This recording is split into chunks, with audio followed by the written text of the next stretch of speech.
Lost in Translation 2003 онд нээлттэй хийж байсан ба София Копполагийн 2 дахь бүрэн хэмжээний кино. Энэ киноны арын түүх нь ерөн драмалаг. София Коппола нь Фрэнсис Форд Копполагийн ганц охин нь бөгөөд Софиягийн бүтлгүү гэрлэлтийн эзэн нь найруулагч жүжигчин Спайк Jonze. Салалтаар төгссөн 4 жилийн гэрлэлтэд киногоор харуулсан нь 2003 онд гарсан Lost in Translation байсан бол түүнээс 10 жилийн дараа Her гэдэг киногоо Spike Jonze гаргасан. Энэ хоёр кино хоорондын бүтээгөө харилцаагаа тус тусынхаа өнцгөөс харуулсан. Lost in Translation бол ганцаардлыг ямар ч шүл төргүүгээр нь боддоор нь харуулсан кино. Үнэтэй төсвийн вискиний рекламын ажлаар Токиод ирчихсэн алдартай Америк жүжигчин ба зурагчин нөхрийнхөө ажлаар дагаад ирсэн залуухан бүсгүйтэр хоёр нэг буудалд бууна. Тэд Токиод тийм олон хүнээр хүрээлүүлэгч тэднийг жигнэсээ ойлгох нэгэн байхгүй байгааг сэтгэлийнхээ гүндээч бай, илхэнч бай мэдэрч байгаа нь харагддаг. Тийм олон хүмүүс дунд тийм л ганцаардмал.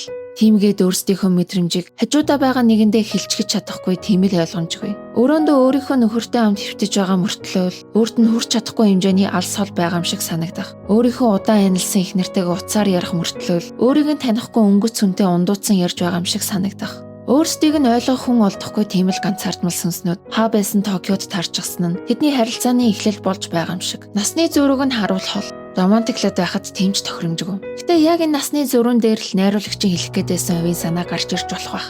Би залуухан байгаа бүсгүй мөртлөө үеийн өнгөрөөж гисэн хөгшин нэгэнтэй хамт байхад чамаас илүү дүүрэн мэдрэмжийг мэдэрч байна. Би тэр хөгшин нэгнийг бараг таних ч үгүй. Тэгсэн ч тэр чамаас илүү намайг ойлгоод надад тань болоод байна гэж байгаа юм шиг. Мөн киноны 2 дөрүүд бие биенийхээ нэрийг мэдэлцээд хэдхэн хонж байгаа мөртлөө тэдний хоорондын chemistry нь маш сайн тохирдог. Энэ нь тэд бие биедээ цор ганц, заяаны зүйл, хөв тавилан энтер гэхээсээ илүү цаг хугацаа, байгаа байдал нь тэгээд таарчсан гэвэл илүү тохиромжтой. Ямар ч хүн ганцаардаж байхад өөртөө адилхан ганцаардаж, өөртөө адилхан зүйлийг мэдэрч байгаа хүнд татагдана. Мөн тэд танихгүй хүмүүс. Тийм болохоор л улан бие биедээ татагдаж байгаа юм. Танихгүй хүн танихгүй байхдаа сайхан гэдэг үг ер нь үнэн. Хэрвээ хэн нэгнийг таниад эхлүүл бид тэр хүнийхээ асуудлуудтай ч зогсох шаардлага гарна. Харин 2 дөрийн хувьд гэвэл бие биенийхээ асуудлыг байтугай хоёр биенээч сайн мэдгүй. Тэдний асуудал нь гэвэл тэд хоёулаа гэрэлсэн ба хоёулангийнх нь партнерууд нөгөө талд нь өөрсдийн харилцаагаа болоод явж байна гэж бодож байгаа. Харин тэр хооронд өнөөх хоёр нь зочид буудлын өрөөнд чин сэтгэлийнхээ яриагаа уудлаад хэвтэцгээж байдаг.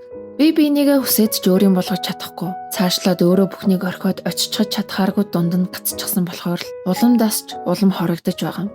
Харилцан яриа тэмчихгүй мөртлөө хоёр биенээ цоо ширтгэн тэдний харилцан яриа болж байгаа юм шиг. Хурдан химнэл энэ кинонд байхгүй тийм л удаан нь үзэгчийг өөрөө бодож бол эсвэл өөрөө мэдэр гэж хэлж байгаа юм шиг.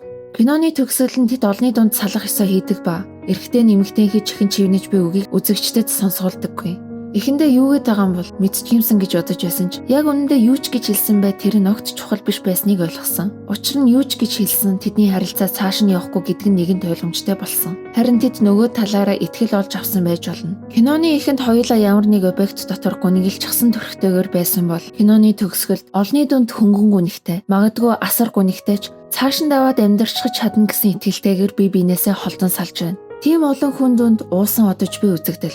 Нэг талаараа ийм олон хүн дунд байж л ах нэгэн орших уу? Чи биш байсан бол өөр хинч байж болох л байсан. Яг л энэ олон хүн дундаас гараад ирсэн шигэ буцаад уусан алга болж байна. Онцгой гээд романтиклаад байх зүйлгүй байдаг л амьдралтай ах. Өнгөрөөд одох харилцаа байж гисэн утгатай юм шиг. Бид хэн нэгнийг ойлгохгүй байхаараа дурлцдаг. Бид тэр хүнийхээ үннийг анзаарч эхлэх үед миний бодсон шиг хүн биш байсан байж гэж хэлдэг. Хайр бол юу ч биш. Харин гагцхүү хоосон төөрөгдөл.